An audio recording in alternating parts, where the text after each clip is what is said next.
Assalamualaikum guys, kumusta po kayong lahat? Alam nyo ba, sa bayan ng Pulumulok merong isang restaurant na nagsiserve po ng pure halal foods only.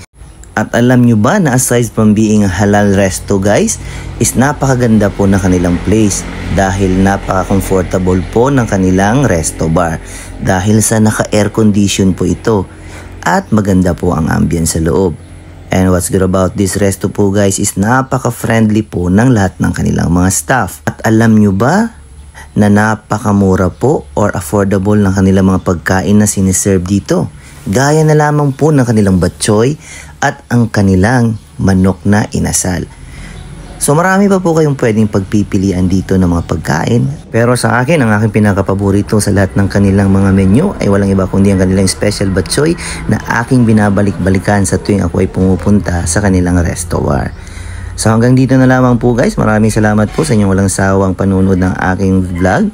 At kung hindi pa po kayo naka-follow at naka-like sa aking vlog, ay baka pwede naman pong maglambing. Maraming salamat, daghang salamat. Sukran abonal sa kanulangon na siya babatama ni vlog tanuan niya. Sukran and wassalam.